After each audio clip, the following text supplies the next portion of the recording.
नमस्कार, स्वागत है न्यूज 18 पंजाब हरियाणा में। मैं आपके साथ कुलदीप भारद्वाज। बुलेटिन की शुरुआत करेंगे चरखी दादरी में सीएम सैनी की विकास रैली से। बाडड़ा में सीएम सैनी की विकास रैली हुई। 56 करोड़ की विकास परियोजनाओं की बाडड़ा को सौगात दी गई। जोंजू कला में शहीद की प्रतिमा का अनावरण किया गया। शहीद अरविंद सागवान की प्रतिमा का अनावरण किया गया। विकास रैली में भारी भीड़ जुटी हुई थी। लोगों में उत्साह देखने को मिला। कार्यक्रम में मंत्री श्रुति चौधरी भी मौजूद रही। सांसद धर्मवीर सिंह ने भी रैली में शिरकत की।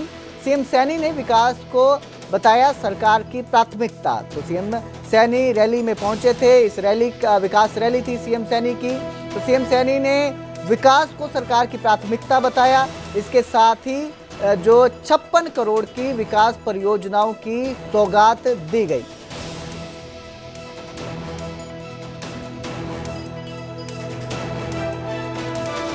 क्षेत्र ये किसानों की भूमि है, ये जवानों की भूमि है, ये पहलवानों की भूमि है।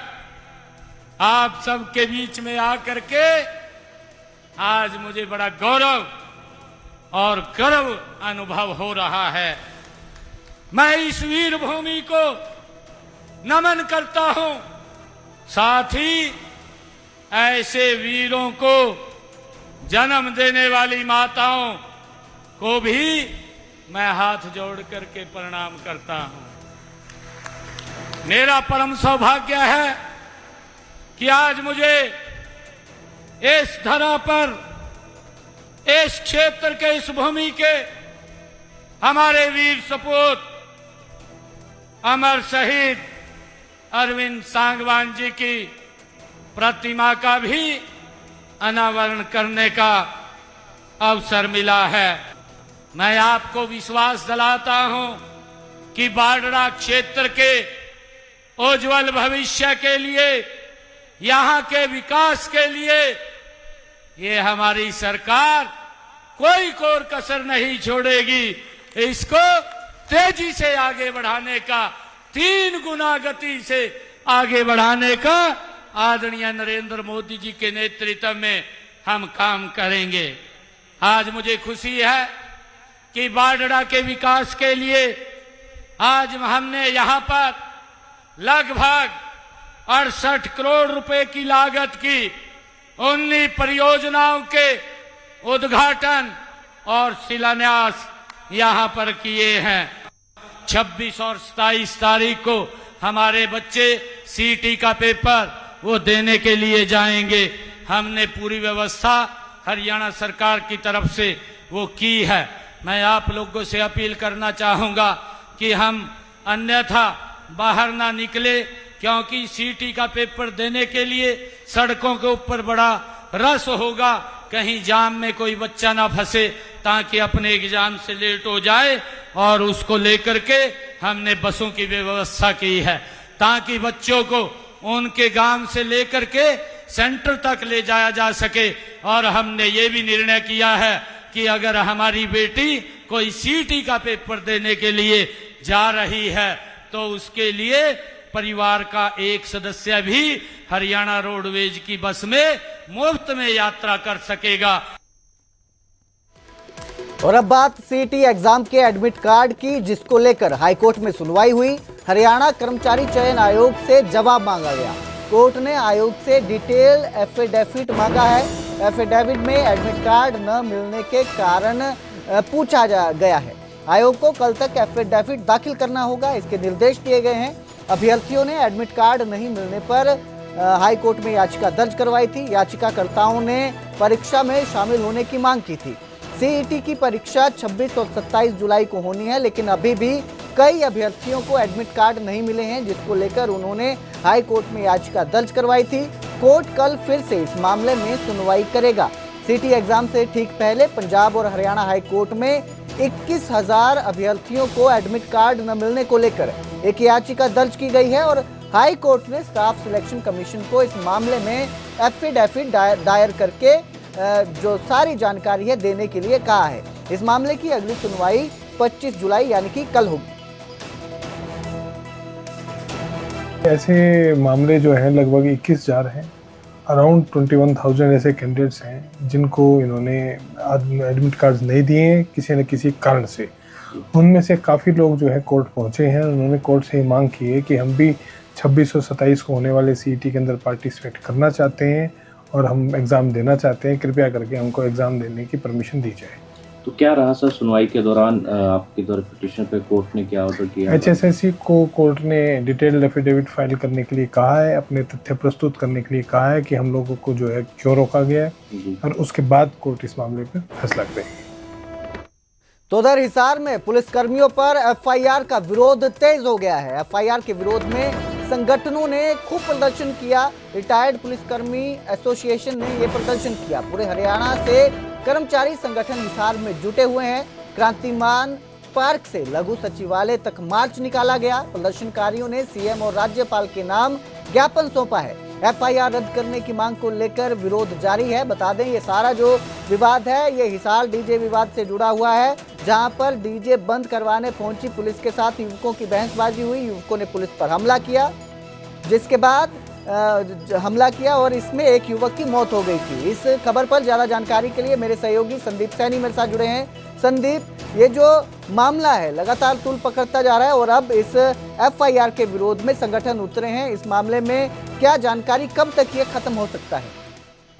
जी, जो पुलिस के समर्थन में जिनके पुलिस जो कर्मचारी हैं उनके मामला दर्ज किया गया है हत्या का, युवक की हत्या का, क्योंकि जो युवक के परिजन है वो भी नागरिक अस्पताल में धरने पर बैठे थे और उनकी मांग थी कि जो उस विवाद में जो मौत हुई है वो उनकी बेटे की पुलिस ने मारपीट करके और छत से फेंका है। तो इसको लेकर उन्होंने एफआईआर दर्ज करवाई। तो उसके बाद सामाजिक जो संगठन है वो इकट्ठा हुए 22 जुलाई को, और उसके बाद फैसला लिया गया था कि 24 जुलाई को पुलिस के समर्थन में हिसार में इकट्ठा होंगे। रिटायर्ड पुलिस कर्मचारी जो संघ है वो और विभिन्न संगठन आज इकट्ठा हुए हिसार में, और उन्होंने इकट्ठा होकर प्रदर्शन किया और लघु सचिवालय पहुंचे, और वहां पहुंचकर राज्यपाल और मुख्यमंत्री के नाम ज्ञापन सौंपा गया है। और उसमें ज्ञापन में मांग की गई है कि जो पुलिस कर्मचारियों के खिलाफ मामला दर्ज किया गया है उसे जल्द से जल्द रद्द किया जाए। Sandeep ji, retired police association संगठन के अलावा और कौन कौन से संगठन इस विरोध में शामिल हुए हैं?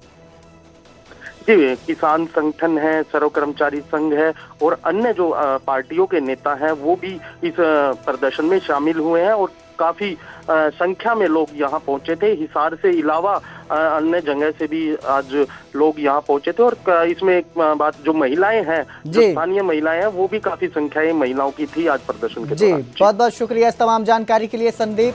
तो ये मामला अब आगे क्या मोड़ लेता है ये देखना होगा, क्योंकि इनकी मांग है संगठनों की कि जो एफआईआर दर्ज करवाई गई है वो कैंसिल कर दी जाए। इसके विरोध में ये सभी संगठन उतरे हैं।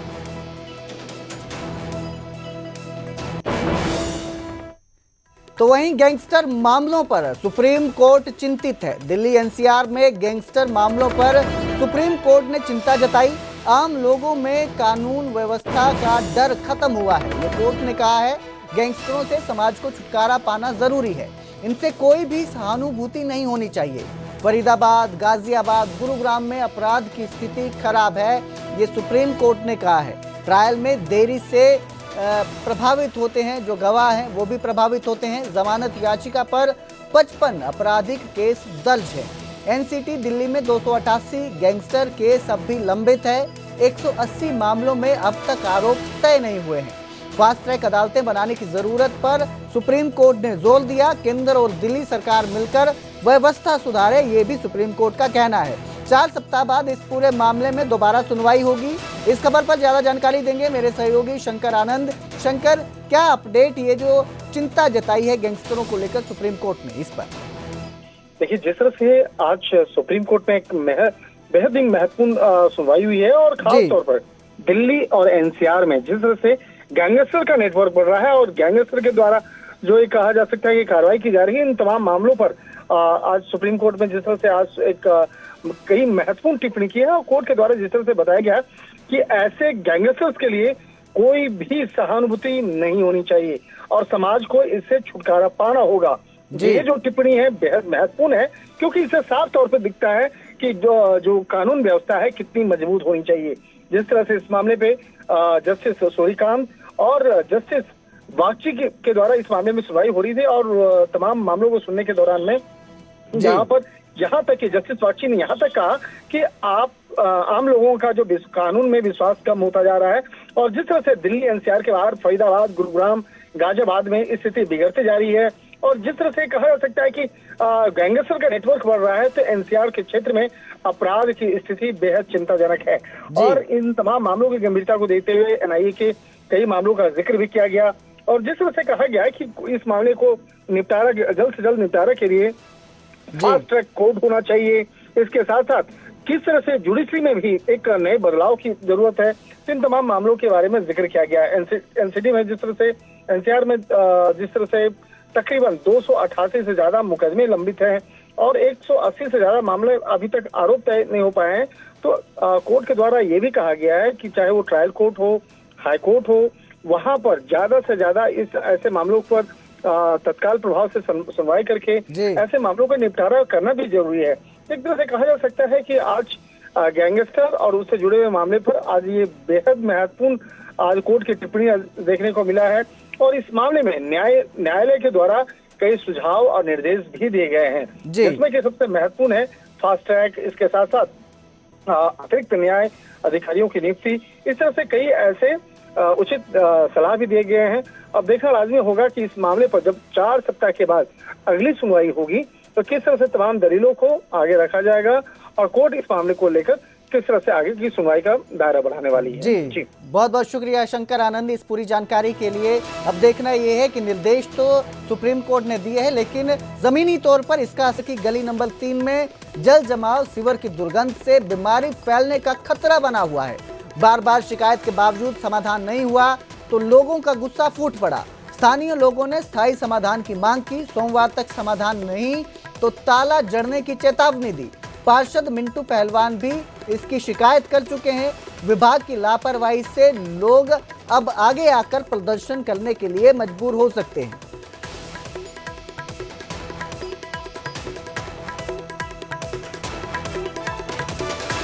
पानीपत में कांवड़ियों पर जानलेवा हमला हुआ। शिवरात्रि पर कांवड़ियों को जलाभिषेक करने से रोका गया। मंदिर में घुसते ही कांवड़ियों पर जानलेवा हमला किया गया। हमलावरों ने जाति सूचक गालियां दी, ये पीड़ित पक्ष का आरोप है। मारपीट में कई कांवड़िया घायल हुए हैं, अस्पताल में भर्ती हैं, इलाज चल रहा है। दोनों ग्रुपों में पुरानी रंजिश थी जिसको लेकर ये विवाद हुआ। ये भी बात सामने आई है कि जो 2 ग्रुपों में ये लड़ाई हुई है, झगड़ा हुआ है, इनमें पुरानी रंजिश थी जिसको लेकर विवाद बढ़ा और फिर मामला मारपीट तक पहुंच गया। पुलिस को इस पूरी घटना की जानकारी दी गई है और कार्रवाई की मांग तेज हो गई।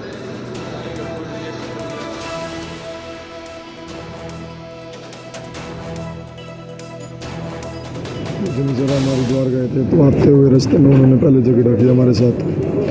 वहाँ से आने के बाद फिर उन्होंने हम गांव में पहुँचे तो गांव की परिक्रमा करके हम मंदिर में घुसे ही थे तो वो सारे लट लेके खड़े थे पूरे, जितना भी उनका कैंटर गया था 70-75 बंदों का, ठीक है सर। और उन्होंने ज़्यादातर सिर में मारने की कोशिश की थी। मैंने हाथ हटा के अपना बचाव किया तो इस करके मैं लगते पड़ गया। वहाँ पे 5-6 बंदे हो रहे मेरे जोन की चोट लगी है और जातिवाद के ऊपर ज़्यादातर उन्होंने बहुत गंदा बोला हमें। वजह कुछ नहीं है सर, पिछली बार हुई थी बस उनके साथ, हमारे साथ गए थे वो, एक थोड़ा रल के गए थे 1-2 उनमें से।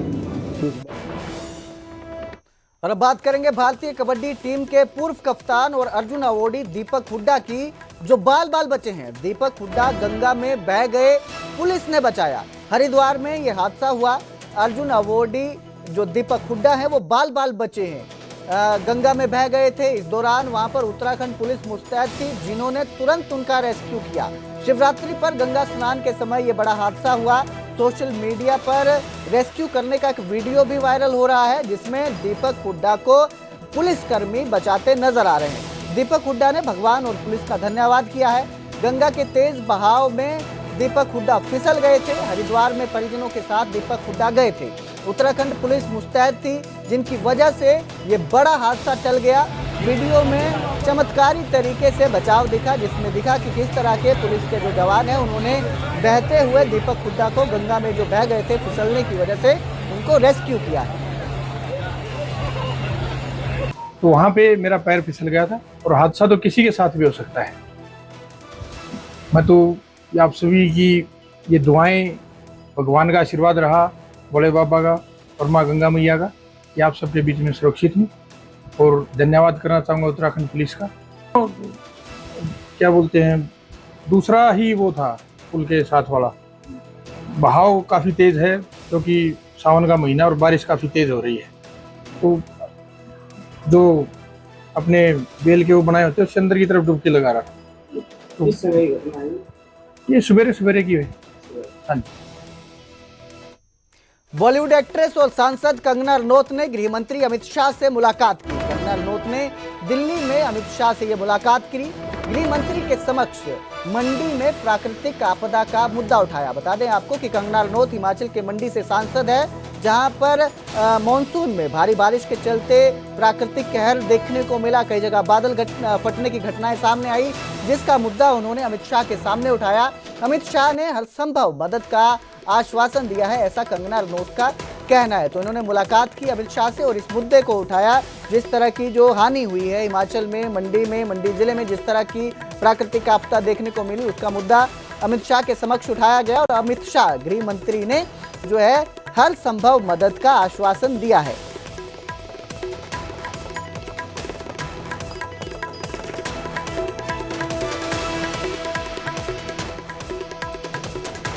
तो उधर गुरुग्राम की सफाई व्यवस्था पर फिर सवाल उठे हैं। गुरुग्राम की तुलना सुअर के बाड़े से की गई है। फ्रांसीसी महिला ने ये जो तुलना है की है। फ्रांसीसी महिला मैथिडे आर ने सुअर के बाड़े से गुरुग्राम की तुलना की। मैथिडे आर ने गुरुग्राम को अभिशप्त शहर बताया। गुरुग्राम में कचरे के ढेर से फ्रांसीसी महिला नाराज है। सोशल मीडिया पर उन्होंने गुरुग्राम की तस्वीरें साझा की। जलभराव और गंदगी से साइबर सिटी शर्मिंदा है। महिला ने कहा, टैक्स से बन रहे महल, सफाई नहीं हो रही। संसद में भी मुद्दा उठ चुका है। गुरुग्राम के कचरे का मुद्दा उठ चुका है। स्थानीय प्रशासन पर महिला ने नाराजगी जताई है। गुरुग्राम की गंदगी पर सोशल मीडिया में बहस तेज हो गई है।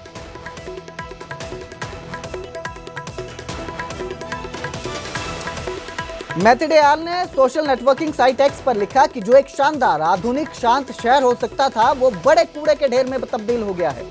कई पुराने दोस्त दिल्ली वापस जा रहे हैं या भारत छोड़कर हमेशा के लिए जा रहे हैं, इस उम्मीद के साथ ही वहां उन्हें राहत मिलेगी। लेकिन उनका क्या जो वहां फंसे हुए हैं। कई लोग खुद को अभिशप्त महसूस करते हैं। मैथिडे ने आगे लिखा कि गुरुग्राम के लोगों में निराशा और गुस्सा बढ़ रहा है। लोग सोच रहे हैं कि बेहतर जिंदगी के लिए वो टैक्स दे रहे हैं, लेकिन उससे किसी और का महल बन रहा है। ये स्थिति कब तक रहेगी? नगर पालिका कब तक पुराने जमाने की मशीनों और कचरा प्रबंधन प्रणालियों का इस्तेमाल करती रहेगी? हमारी गायों को मारती रहेगी और सदियों से पोषित प्रकृति को प्रदूषित करती रहेगी, जबकि हमारे पड़ोसी देश अच्छे प्रबंधन, निवेश, पर्यटन और भ्रष्टाचार मुक्त नीतियों की बदौलत स्वच्छता और विकास में फल फूल रहे हैं। मैथिडे ने यह भी लिखा कि क्या सच में लगता है कि पर्यटक यहाँ आना चाहेंगे? जब वे यहाँ आएंगे तो उन्हें गंदगी और खतरनाक सड़कों पर चलना पड़ेगा। गुरुग्राम में अगर आप घर से बाहर निकलने की हिम्मत करते हैं तो आपको गंदे पानी और लोगों के मल से होकर गुजरना पड़ सकता है। अपनी गलियों से निकलने की कोशिश में सड़क पर मरना तक पड़ सकता है। आपके पास नालियों से बनी गंदगी से भरी नदी पार करने के अलावा कोई विकल्प नहीं बचा है।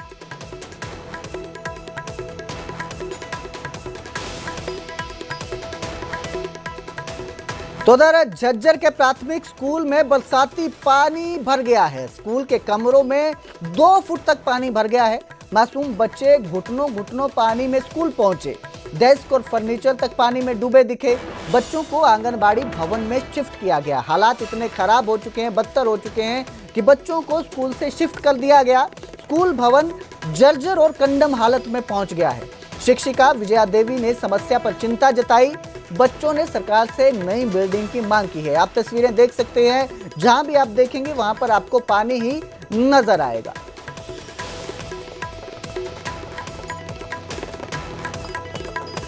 रूम में क्यों नहीं बैठे हैं? पानी का व्यवस्था है। किस चीज का पानी है वो?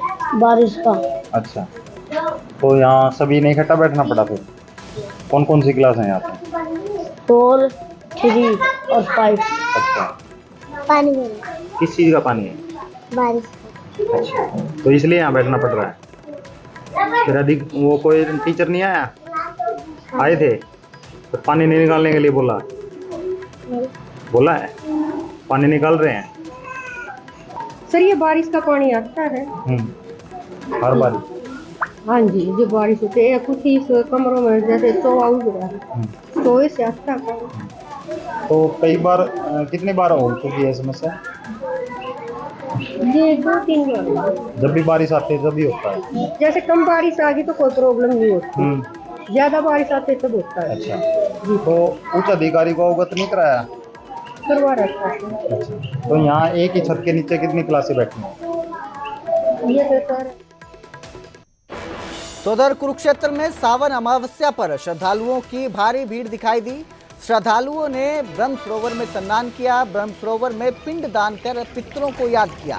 सावन अमावस्या पर तीर्थ स्थलों में भारी भीड़ दिखाई दी। श्रद्धालुओं ने शिवलिंग पर जलाभिषेक कर मन्नतें मांगी। हरियाणा, पंजाब, राजस्थान से ब्रह्म सरोवर में श्रद्धालु पहुंचे। तीर्थ पुरोहितों ने स्नान करवाया, पूजा और पिंडदान करवाया। ब्रह्म सरोवर स्नान का अमावस्या पर विशेष महत्व होता है। फलों और अन्न का दान करने का भी महत्व बताया गया श्रद्धालुओं को। तो आज कुरुक्षेत्र में सावन अमावस्या के मौके पर भारी संख्या में श्रद्धालु दिखे।